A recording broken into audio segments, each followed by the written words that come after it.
மின்னலே மின்னலே என் கண்ணிலே நெஞ்சிலே சொல்லடா கண்ணிலே.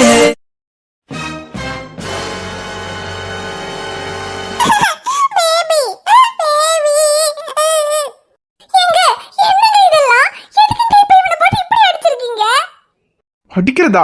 அடிக்கிறதோட விட்டனே நினைச்சு சந்தோஷப்படு. இவன் பண்ண காரியத்துக்கு பண்ணிடலாம்.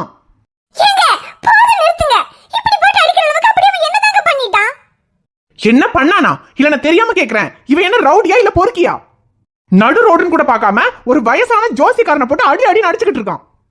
ஜோசியக்காரனா? ஜோசியக்காரன் எதுக்கு இவன் அடிக்கணும்? அதத்தான் நானும் கேக்குறேன். இவ்வளவு நாள் ஊர்ல இவன மாதிரியே பொறுக்கி பசங்களுக்குள்ள அடிதடி பண்ணிட்டு சுத்திட்டு இருப்பானுங்க. அத கூட நான் என்னமோ படி தொலைறானுங்கன்னு விட்டேன். ஆனா இப்போ ஒரு ஜோசிக்காரனை போட்டு அடிச்சுக்கிட்டு இருக்கான். எங்க ஜோசியக்காரன் அடிக்கறானா? காரணம் இல்லாம அவன் யாரையும் அடிக்க மாட்டாங்க. அதுக்கு ஏதாவது காரணம் இருக்கும். எதுக்கு அடிச்சானே அவங்க கிட்ட கேட்டிங்களா? ஆமா, ரோட்ல ஒரு வயசானவரை போட்டு அடிச்சுக்கிட்டு இருக்கான். அப்ப நான் இவர்கிட்ட போய் என்னத்துக்கு சார் அவரை போட்டு அடிக்கிறீங்க, என்ன எதுன்னு வெத்தலை பாக்க வச்சு கேட்டுக்கிட்டு இருக்கேன். பண்ணது பூரா பொறுக்கித்தனம். அங்கேயே அவனை போட்டு 4 சாத்திட்டு தான் இழுத்துட்டு வந்தேன். என்னங்க நீங்க? அவன் எதுக்கு அடிச்சா என்ன ஏதுன்னு கூட கேட்காம அவனை ரோட்லயே போட்டு அடிச்சிருக்கீங்க. அவன் என் தம்பிங்க. ஷைலோ, இவன் உன் தம்பியா இருக்கிறதுனால மட்டும்தான் அவனுக்கு அடியோட விட்டேன். ஆனா இவன் ஏன் தம்பியா மட்டும் இருந்திருந்தா அவன் அங்கேயே நான் கொன்னு போட்டு இருந்திருப்பேன். எங்க போற நிறுத்துங்க. என்ன ஏதுன்னு கூட விசாரிக்காம இப்படி ரத்தம் வர்ற மாதிரி போட்டு அடிச்சிருக்கீங்க. டேய், நீ ஏடா அடி வாங்கிட்டு கல்லு மாதிரி நின்னுக்கிட்டு இருக்க? எதுக்கு அந்த ஜோசிக்காரனை போட்டு அடிச்ச? வாயை திறந்து சொல்லுடா. சரி சின்னவனே, என்னம்ல இது? எதுக்கு உன் மாமாக்காரங்கிட்ட இப்படி அடி வாங்கி சாவுற? காரணம் இல்லாம தப்பு செய்யாம நீ யாரையும் அடிக்க மாட்டேன்னு எனக்கு தெரியும்ல. ஆனா எதுக்கு அந்த ஜோசிக்காரனை போட்டு அடிச்சேன்னு நீ சொன்னது நம்மள எல்லாருக்கும் தெரியும். நிச்சயமா அதுல ஏதாவது ஒரு காரணம் இருக்கும். அது என்னன்னு வாய் திறந்து சொல்லலைன்னா உன் மாமனாருக்கு எப்படிம்ல தெரியும்? அடுத்தவங்களுக்கு நல்லது பண்ண போய் நீ கெட்டவன் ஆகாதலே. என்ன எதுக்கு வாய் திறந்து உண்மையை சொல்லல? டேய் சொல்லுடா, எதுக்கு அந்த ஜோசிக்காரனை போட்டு அடிச்ச? கான அந்த ஜோசிக்காரனை சும்மா எல்லாம் போட்டு அடிக்கலக்கா. கையிலும் அப்பத்தாவும் சேர்ந்து சக்திக்கும் கையிலுக்கும் ஜாதகம் பார்க்கறதுக்காக அந்த ஜோசிக்காரங்கிட்ட போயிருக்காங்க. ஆனா அந்த ஆளு ஜாதகத்துல உள்ளதை சொல்லாம பணத்துக்கு ஆசைப்பட்டு சக்தியும் கையிலும் சேர்ந்து வாழ்ந்து அவங்களுக்கு குழந்தை பிறந்தா சக்தி உயிருக்கு ஆபத்துன்னு பரிகாரம் பண்றதுக்காக அவகிட்ட போய் சொல்லியிருக்கான். அவளும் அதை நம்பிட்டு சக்தியோட சேர்ந்து வாழ்ந்தா எங்க சக்தியோட உயிருக்கு ஆபத்தாயிடுமோன்னு பயந்து லட்சுமி அக்கா வீட்டுக்கு போயிட்டா. இதுக்கப்புறம் சக்தியோட சேர்ந்து வாழவே மாட்டேன்னு சொல்லிக்கிட்டு இருக்கா. அதான் என்ன ஏதுன்னு விசாரிக்கலான்னு அந்த ஜோசிக்காரங்கிட்ட போனேன். அவன் என்னடானா பணத்துக்கு ஆசைப்பட்டு பரிகாரம் பண்ணணுங்கிறதுக்காக தான் போய் சொன்னேன்னு சொன்னான். பணத்துக்காக அவங்க வாழ்க்கையை கெடுத்திருக்காங்கக்கா. அவனை எப்படி சும்மா விட முடியும்? இந்த மாதிரி இன்னும் எத்தனை பேரோட வாழ்க்கையை கெடுத்திருக்கான்னு தெரியாது. அதனாலதான் அவனை போட்டு அடிச்சேன். ஜோசியக்கார பணத்துக்காக போய் சொல்லி ஏமாத்தினானா அதுக்கு இவன் போய் ஜோசியக்காரனை போட்டு அடிப்பானா? எங்க அதான் அவன் சொல்றானேங்க, ஜோசிக்காரன் போய் சொல்லி ஏமாத்தினதுனால சக்தி கையில பிரிஞ்சிருக்காங்க. அந்த கோவத்துல அவன் போய் அந்த ஜோசிக்காரனை போட்டு அடிச்சிருக்கான். ஏய், நீ இப்ப என்னடி சொல்ல வர? அந்த ஜோசிக்காரன் தப்பு பண்ணதாவே இருக்கட்டும், அதுக்குன்னு இவன் போய் அந்த ஜோசிக்காரனை போட்டு அடிப்பானா? இல்ல அந்த ஜோசிக்காரன் பணத்துக்காக போய் சொல்லி ஏமாத்திருக்கானா? இவன் என்ன பண்ணிருந்திருக்கணும்? அந்த ஆளை போலீஸ்ல கம்ப்ளைண்ட் பண்ணி புடிச்சு கொடுத்துருக்கணும். அதை விட்டுட்டு ரவுடி மாதிரி பேட்டை தூக்கிட்டு போய் இவன் அந்த ஆளை போய் போட்டு அடிப்பானா? இல்ல எங்கேயாவது தப்பு நடந்து தட்டி கேட்கறதுக்கு இவன் என்ன போலீஸா? ஒழுங்கா காலேஜ் முடிக்கிறதுக்கு துப்பு இல்ல, உருப்படியா ஒரு வேலைக்கு போறதுக்கு துப்பு இல்ல. ஆனா எங்கேயாவது அடிதடி சண்டை வெட்டு குத்துனா அப்ப மொத ஆளா போய் நிக்க வேண்டியது. ஊர்ல டாக்டர்னு எனக்கு ஒரு பெரிய மரியாதை இருக்கு. ஆனா இவனால எல்லா மரியாதையும் கேட்டு குட்டிச்சவரா போயிரும் போல. ஐயோ மாப்பிள்ளை, என்ன மாப்பிள்ளை இப்படி சொல்லிட்டீங்க? என் பேரனால உங்க மரியாதைக்கு என்ன மாப்பிள்ளை குறைச்சல் வந்துற போகுது? என் பேரை என்னைக்குமே எந்த தப்பு செய்ய மாட்டான். தப்பு செய்யறவங்க தான் போட்டு அடிப்பான். அவன் அடிக்கடிக்கு போனாலும் சரி, அதுல நிச்சயமா ஒரு நல்லது இருக்கும். நல்லதுக்காக மட்டும்தான் என் பேரை அடிப்பான். அம்மாச்சி, நீங்களும் ஷைலுவும் இப்படி எப்ப பார்த்தாலும் அவனுக்கு சப்போர்ட் பண்ணிட்டே இருக்காதீங்க. நீங்க கொடுக்குற இடம் தான் அவன் இப்படி கிடந்து ஆடிக்கிட்டு இருக்கான். தப்ப தட்டி கேட்கறதுக்கும் தப்பு பண்றவங்களுக்கு தண்டனை கொடுக்கறதுக்கும் தான் போலீஸும் போலீஸ் ஸ்டேஷனும் இருக்கு. தப்பு பண்றவங்களுக்கெல்லாம் உங்க பேரனை தண்டனை கொடுத்துட்டா அப்புறம் எதுக்கு போலீஸ், எதுக்கு போலீஸ் ஸ்டேஷனு? ஊர்ல இருக்கிற போலீஸ் ஸ்டேஷன் எல்லாம் இழுத்து மூடிட்டு அந்த வேலையை உங்க பேரனுக்கே கொடுத்துடலாமா? இங்க சரியா அவன் பண்ணது தப்பாவே இருக்கட்டுங்க, அதுக்கு அவனை இப்படிதான் போட்டு அடிப்பீங்களா?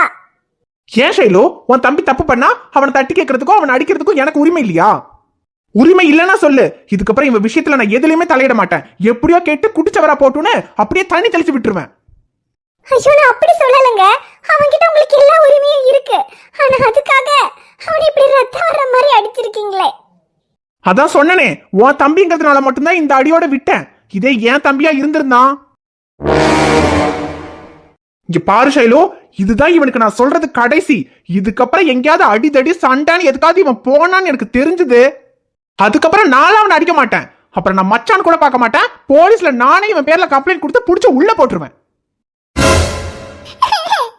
பேபி பேபி சிட்டி நந்துக்குட்டி, அவனுக்கு ஒண்ணும் இல்ல டி. இப்படி அழுவாத. உன் அப்பங்கார ஏற்கனவே கோவமா இருக்காம டி. கொஞ்சம் சும்மா இரு. என்ன ஷைலு, உன் தம்பிக்கு நான் சொன்னது புரிஞ்சுதா புரியலையா? நான் இவ்வளவு தூரம் சொல்லிக்கிட்டு இருக்கேன், இப்ப கூட வாய் திறந்து சண்டைக்கு போக மாட்டேன்னு சொல்றான். நான் பாரு அவன். டேய், இதுக்கப்புறம் சண்டைக்கெல்லாம் போக மாட்டேன்னு சொல்லுடா. இதுக்கப்புறம் சண்டைக்கெல்லாம் போக மாட்டேன். சண்டைக்கு போக மாட்டான்னு அவன் சொல்ற லட்சணத்தை பத்தியா? அவன் சொல்றதுலே தெரியுது அவன் சண்டைக்கு போவானா மாட்டானான்னு. அதான் தெரியுதுல்ல. அப்ப எனக்கு நின்னு தொண்டை தண்ணி விட்டு கத்திக்கிட்டு கிடக்காரு இந்த மாப்பிள்ளை. இங்க பாரு ஷைலு, எப்பவும் போல கத்திட்டு இருக்கான். இதுக்கப்புறமும் இவன் ஏதாவது பண்ணிட்டு வந்தா அப்பவும் இந்த மாதிரி 4 கத்து கத்திட்டு விட்டுருவான்னு மட்டும் நினைக்காத. இப்ப சொல்றான், உன் தம்பியை நல்லா கேட்டுக்க சொல்லு. இன்னையோட அவன் அடிதடி பண்றது கடைசி. இதுக்கப்புறம் எந்த சண்டைக்காவது எந்த பிரச்சனைக்காவது அவன் போனான்னு எனக்கு தெரிஞ்சது, அதுக்கப்புறம் உண்மையாவே நான் இவனை என் மச்சான்னு கூட பார்க்க மாட்டேன். நானே இவனை போலீஸ்ல புடிச்சு கொடுத்துருவேன். ஏங்க, அப்படியெல்லாம் சொல்லாதீங்கங்க. அவன் இதுக்கப்புறம் எந்த சண்டைக்கும் பிரச்சனைக்கும் போக மாட்டான். போதுமா? போகாம இருந்தா அவனுக்கு நல்லது. கூட்டிட்டு போவன. டேய் வாடா.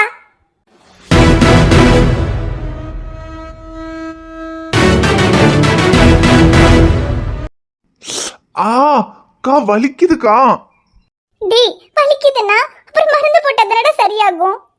அக்கா மருந்தெல்லாம் ஒன்றும் வேண்டாம், அவ்வளோ பெரிய காயெல்லாம் ஒன்றும் இல்லை, சரியாயிடும். என்னடா அவ்வளவு பெரிய காயம் இல்லைன்னு சொல்ற? எப்படி ரத்தம் வர மாதிரி அடிச்சிருக்காரு? அவருக்கு கொஞ்சமாவது மனசாட்சிங்கிறது இருக்கா? சரி, என்னதான் தப்பு பண்ணாலும் அதுக்குன்னு இப்படியே போட்டு அடிப்பாரு? டாக்டர் சொன்னா அடிபட்டு வரவங்களுக்கு மருந்து தான் போடுவாங்க. இவர் என்னடாண்டா இப்படி கொஞ்சம் கூட மனசாட்சி இல்லாம போட்டு அடிச்சிருக்காரு பாரு. பேபி பேபிக்கு ரத்தம் வருது. இல்லடா பி, ரத்தம்லாம் ஒன்றும் வரல, இது சும்மா பெயிண்ட், நீ அழாத.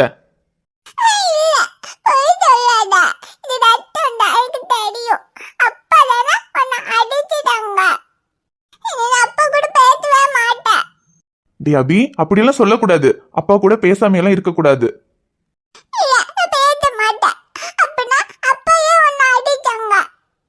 அபி, அது இப்போ நீ ஏதாவது குறும்பு பண்ணா அம்மா உன்னை அடிக்கிறாங்கல்ல, அந்த மாதிரி தான். மாமா கொஞ்சம் குறும்பு பண்ணிட்டேன், அதனாலதான் அப்பா மாமாவை அடிச்சிட்டாங்க. அது நீ படிக்காம விளையாடிட்டே இருந்தா அம்மா உன்னை அடிப்பாங்கல்ல, அந்த மாதிரி மாமாவும் கொஞ்சம் விளையாடிட்டேன், அதுக்கு தான் அப்பா மாமாவை அடிச்சிட்டாரு. அம்மா உன்னோட நல்லதுக்கு தானே உன்னை அடிக்கிறாங்க, அதே மாதிரி அப்பாவும் மாமாவோட நல்லதுக்கு தான் அடிச்சாரு. அதனால அப்பா கிட்ட பேச மாட்டேனால சொல்லக்கூடாது, சரியா?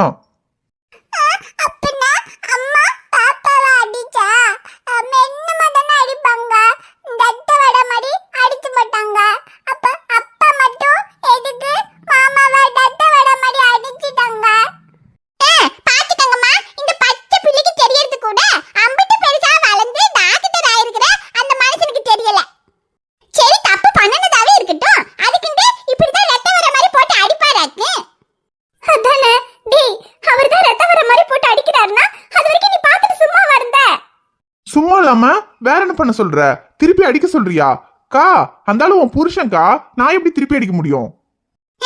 அந்த ஒரு காரியத்தை வச்சுக்கிட்டு தாமா அந்த மனுஷன் தப்பிச்சிட்டு கிடக்காரு. இல்லைங்க என் பேர மேல யாரனாச்சும் கை வச்சிர முடியுமா? ஏமல சின்னவனே, அடிச்சது உன் மாமங்காரங்கிறதுனால தான வாங்கிக்கிட்டு சும்மா வந்த.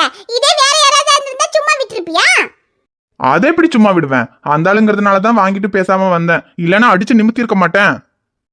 டேய் போதும்டா, அடிதடின்னு எப்ப பார்த்தாலும். எனக்கே நீ இப்படி எல்லாம் போய் சண்டை போடும்போது பயமா தான் இருக்கு.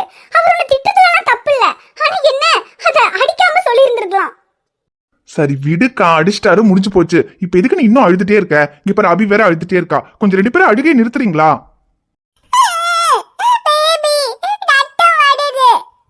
ஐயோ அம்மோ, ஒன்னும் இல்லடா. அக்கா நீ முதல்ல இவளை கூட்டிட்டு உள்ள போ, இல்லனா இவ பார்த்து பார்த்து அழுதுட்டே இருப்பா.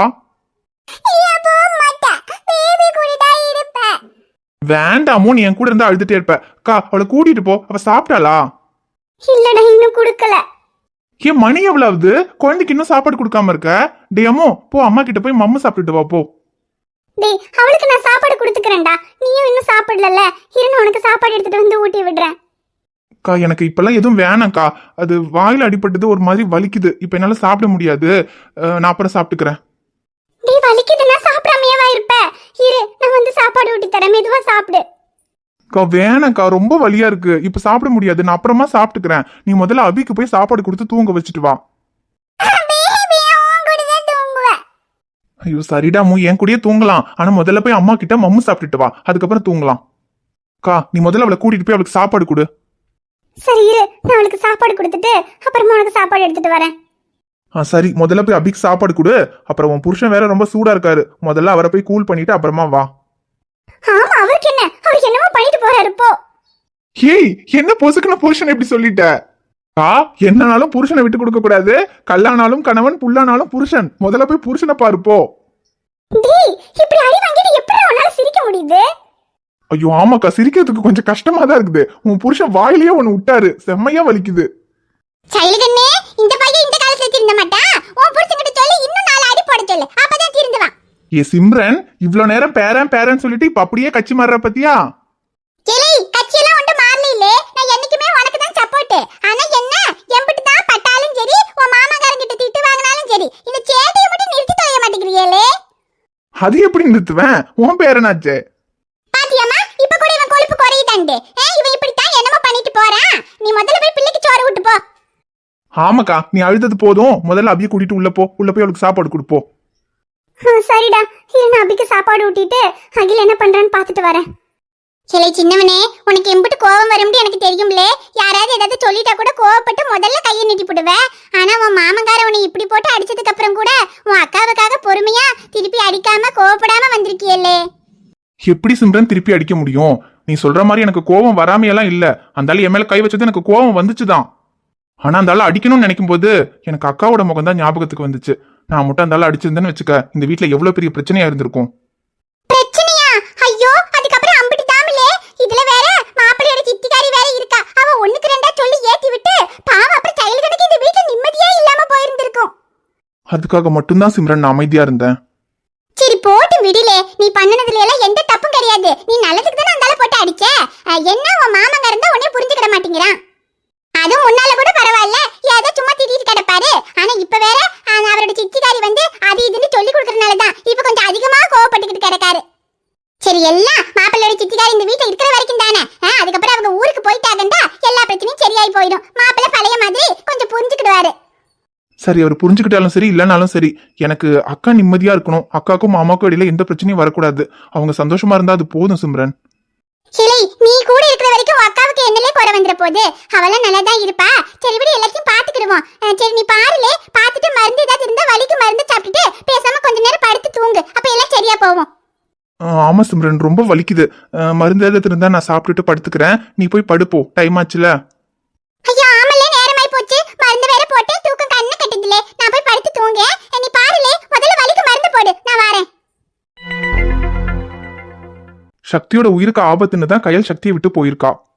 ஆனா ஜாதகத்துல எல்லாம் எந்த பிரச்சனையும் இல்ல. அந்த ஜோசியக்காரன் பணத்துக்காக தான் போய் சொல்லியிருக்கான்னு கையலுக்கு தெரிஞ்சா நிச்சயமா கையல் சக்தி கூட வந்து சேர்ந்துருவா. முதல்ல சக்திக்கு போன் பண்ணி அந்த ஜோசியக்காரன் பணத்துக்காக தான் போய் சொல்லியிருக்கான், அவன் சொன்னதுல எந்த உண்மையும் இல்லைன்னு கையல் கிட்ட போய் சொல்லணும். சொல்றா மச்சான். சக்தி எங்கடா இருக்க? வீட்டுல தாண்டா இருக்கேன். ஓ, வீட்டுக்கு போயிட்டியா? கையில பார்த்து பேசுறேன்ன. கையில் என்னடா சொன்னா? அவ என்னடா சொல்றா, தேஞ்சு போன ரெக்கார்டாட்டா உங்க கூட வரமாட்டேன்னு சொன்னதையே தான் திரும்ப திரும்ப சொல்லிட்டு இருக்கா. டேய், இதுக்கு பிறகு அவ வரமாட்டேன்னு சொல்ல மாட்டா, உன் கூட வந்துருவா. எப்படி வருவா? அட போடா, நானும் லட்சுமி அக்காவும் சேர்ந்து சின்ன பிள்ளைக்கு ஏபிசிடி சொல்லி கொடுக்குற மாதிரி உட்காந்து மணிக்கணக்கா விளக்கணும். அப்ப கூட அவளுக்கு புரியல, வரவே மாட்டேன்னு சொல்லிட்டா. அது அந்த ஜோசிக்காரன் அப்படி சொன்னதுனால தானே வரமாட்டேன்னு சொன்னா. அந்த ஜோசிக்காரன் சொன்னதுல எந்த உண்மையும் இல்லைன்னு தெரிஞ்சா அப்ப வருவாள்ல. என்னடா சொல்ற? டேய், நீ போய் அந்த ஜோசிக்காரனை பாத்தியா? பாக்குறதா? அப்படி பொழந்துட்டு தான் வந்திருக்கேன். அட இத்து போனவனே, நான் தான் அந்த பிரச்சனைக்கு போகாத, வேண்டாம் விட்டுருன்னு சொன்னலடா. நீ சொன்னா நான் அப்படியே விட்டுருவனா? டேய், உன் வாழ்க்கையில பிரச்சனை பண்ணிருக்கான், நான் எப்படிடா சும்மா விடுவேன்? ஐயோ ஏன்டா, உனக்கு இருக்கிற பிரச்சனை பத்தாதாடா, இதுல ஏன் பிரச்சனைக்கும் சேர்ந்து இருக்கிற சண்டைக்கு போற? டேய், என்னடா ஏன் பிரச்சனை உன் பிரச்சனைன்னு பிரிச்சு பேசுற? ஐயோ டேய், நான் அதுக்கு சொல்லலடா. நீ எதுக்கும் சொல்ல வேண்டாம். அவன் என் கிட்ட பிரச்சனை பண்ணிருந்தா கூட நான் சும்மா விட்டு இருந்திருப்பேன். ஆனா உன் வாழ்க்கையில விளையாடி இருக்கான், நான் எப்படி சும்மா விடுவேன்? அதான் போய் அடி வெளுத்துட்டு தான் வந்தேன். நான் வெளுத்து வெளியில அவன் உண்மையை சொல்லிட்டான். உங்க ஜாதகத்துல எல்லாம் எந்த பிரச்சனையும் இல்ல, பணத்துக்காக தான் போய் சொன்னேன்னு சொன்னான். என்னது பணத்துக்காகவா போய் சொல்லியிருக்கான்? இது தெரியாம கையல் வேற என் உயிருக்கு ஏதாவது ஆயிடும்னு பயந்துட்டு தாண்டா என்னை விட்டு போயிருக்கா. அதான்டா சொல்றேன், அந்த ஆளு பணத்துக்காக தான் சொல்லியிருக்கான். உங்க ஜாதகத்துல எல்லாம் எந்த பிரச்சனையும் இல்ல. நீங்க 2 பேரும் சேர்ந்து வாழ்ந்தாலும் உங்களுக்கு குழந்தை பிறந்தாலும் உனக்கெல்லாம் எதுவும் ஆகாதுன்னு அவளுக்கு போய் முதல்ல சொல்லி புரிய வைடா. டேய் எப்படிலாம் புரிய வைக்கிறது? அந்த ஆளு பணத்துக்காக சொல்லியிருக்கலாம். ஆனா இப்ப நான் போய் அதை சொன்னா அவன் நம்புவாளா? நான் ஏதோ வேணும்னே போய் சொல்றேன்னு நினைப்பா. சரி, நீ சொன்னா நம்பலனா அந்த ஜோசிக்காரனை போய் சொல்ல வைப்போமா? டேய் அப்படியே அந்த ஜோசிக்காரனே வந்து சொன்னாலும் அவன் நம்ப மாட்டாடா. நம்மளை பத்தி அவளுக்கு நல்லா தெரியும். நம்ம தான் அந்த ஆளை அடிச்சு வேணும்னே போய் சொல்ல வச்சோம்னு நினைப்பா. டேய் அப்புறம் என்னடா பண்றது? சரி விடு. அதான் ஜாதகத்துல எந்த பிரச்சனையும் இல்ல, அந்த ஆளு போய் தான் சொல்லியிருக்கான்னு தெரிஞ்சிருச்சுல, அது போதும். கையில் கிட்ட நான் இப்படியாவது புரிய வச்சுக்கிறேன். அப்புறம் டேய் ஜோசிக்காரன் வேற போய் போட்டு அடிச்சேன்னு சொல்ற, அதுலலாம் எந்த பிரச்சனையும் இல்லையே? பிரச்சனையெல்லாம் எதுவும் இல்ல. என்ன என் மாமன் கிட்ட தான் மாட்டிக்கிட்டேன். ஐயோ மாமா கிட்ட மாட்டிக்கிட்டியா? டேய் அந்த ஆளு சும்மாவா விட்டான்? சும்மா எங்க விட்டான், நல்லா இழுத்து தான் விட்டான். என்னது? அதெல்லாம் ஒண்ணும் இல்லடா, கொஞ்சம் திட்டினாரு அவ்வளவுதான், வேற ஒண்ணும் இல்ல. சரி நீ பாருடா, நான் காலைல வரேன். சரிடா. அப்புறம் அந்த ஜோசிக்காரன் அடிச்ச அந்த ஆளு உண்மையா சொல்லிட்டா, இதோட விட்டுரு. திரும்பவும் அந்த ஆள்கிட்ட எதுவும் பிரச்சனைக்கு போயிடாத. இல்ல இதுக்கப்புறம் எல்லாம் எதுவும் போக மாட்டேன். அந்த ஆளுக்கு கொடுக்க வேண்டியதெல்லாம் கொடுத்துட்டு தான் வந்திருக்கேன். ஆனா கொடுத்தது கொஞ்சம் பத்தல தான். இருந்தாலும் சரி, அந்த ஆளு கொஞ்சம் வயசானவரா போயிட்டாரு. அதுவும் இல்லாம 3 பொண்ணு இருக்குது. அதனால ஏதோ கஷ்டத்துக்காக அப்படி பண்ணிட்டேன்னு சொன்னான். அதனாலதான் அந்த ஆளை சும்மா விட்டேன். இல்லன்னு வெய்யி. டே போதுண்டா, இதோட நிறுத்திக்க. திரும்பவும் ஏதாவது பிரச்சனைக்கு போய் உன் மாமா கிட்ட நல்லா வாங்கி கட்டிக்காத.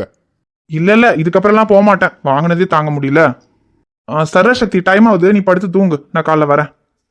சரா மச்சான், நான் போனை வைக்கிறேன்.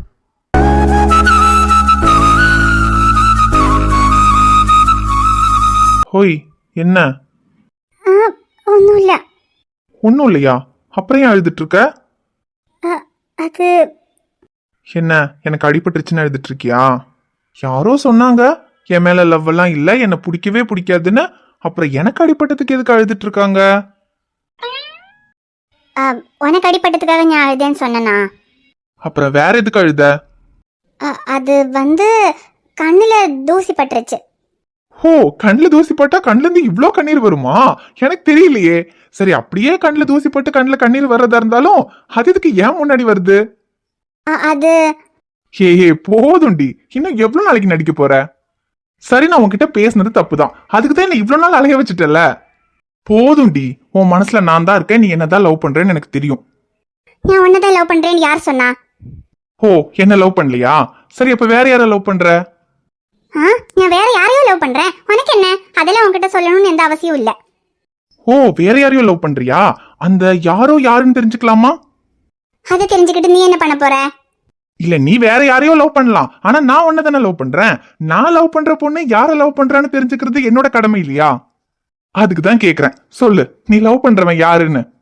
அது மட்டும் இல்ல, நான் உன் பின்னால இப்படி நாய் மாதிரி தெரிஞ்சும் கூட உன்னை கரெக்ட் பண்ண முடியல. ஆனா நீயே ஒருத்தனை லவ் பண்றேன்னா அந்த அளவுக்கு கொடுத்து வச்சவன் யாருன்னு தெரியணும்ல. சொல்லு மின்னல், உன் மனசுல இடம் பிடிச்ச அந்த கனவு கண்ணன் யாருன்னு. மூச்சவன் பேர் சொல்லும் அழகவன், எனக்குள்ள கலக்குற ஆக்சிஜன் அளவன். யாரவன் ஊர் சொல்லும் ஸ்டாரவன், அவன் தான் என்னவனா. மூச்சவ பேர் சொல்லும் அழகவ, எனக்குள்ள கலக்குற ஆக்சிஜன் அளவவ. யாரவ 100க்கு 100அவ, அவதான் என்னவனா. கலையவ அழகிய நிலவவ, நிழலிலும் ஜொலிக்கிற நிரந்தர ஒளியவ. சரியவ தவறவ, சிரிக்கிற சிரிப்புக்கு அவதான் காரணமா. என் மின்னல், உன் மனசுல யார் இருக்கான்னு எனக்கும் தெரியும். என் மனசுல யார் இருக்கான்னு உனக்கும் தெரியும். என்னை பிடிக்கலன்னு உன் வாய் தான் சொல்லுது. ஆனா எனக்கு அடிபட்டதும் உன் கண்ணுல இருந்து வந்த கண்ணீர் உன் மனசுல நான் தான் இருக்கேன்னு காட்டி கொடுத்துருச்சு. இதுக்கு மேலேயும் எதுக்கு நடிக்கிற? போதும்டி, இதுக்கு மேல என்னால வெயிட் பண்ண முடியல. உன் வாயால நீ சொல்ற அந்த ஒரு வார்த்தைக்காக தான் காத்துக்கிட்டு இருக்கேன். சொல்லு மின்னல். இரு, இங்க வேண்டாம், இங்க யாராவது வந்துருவாங்க. மேல மொட்டை மாடிக்கு போலாம், வா. இல்ல, நான் வரல. ஏய், வரமாட்ட?